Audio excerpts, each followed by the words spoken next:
Hello అండి అందరికీ. ఈరోజైతే నేను వీడియోలో వచ్చేసరికి యాక్సిస్ బ్యాంక్‌కి ఎలా అప్లై చేసుకోవాలననేసి కామెంట్ సెక్షన్‌లో అడుగుతున్నారు కదా!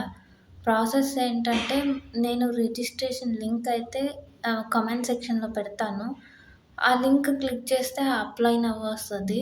ఆ డీటెయిల్స్ ఎంటర్ చేయండి. ఆ తర్వాత మీకు ఎగ్జామ్ ఫీజ్ అనేది వస్తది. ఆ ఫీజ్ పే చేసిన తర్వాత మీకు మెయిల్‌కనేది అప్డేట్ అవుతది.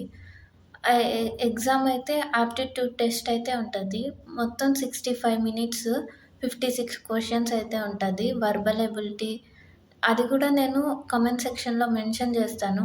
మాక్ టెస్ట్‌లు అయితే రాయండి. సింపుల్‌గానే ఎగ్జామ్ అయితే క్లియర్ అయిపోతది. నెక్స్ట్ అయితే వచ్చేసరికి మనకి హెచ్ఆర్ కో వాళ్ళు అప్డేట్ చేస్తారు.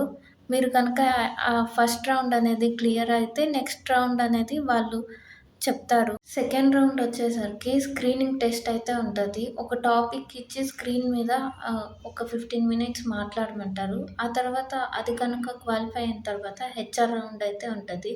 రోల్స్ అండ్ రెస్పాన్సిబిలిటీ అయితే దాంట్లో చెప్తారు. ఇంకా ఏమన్నా డౌట్స్ ఉంటే అడగండి. కామెంట్ సెక్షన్‌లో పెడతాను.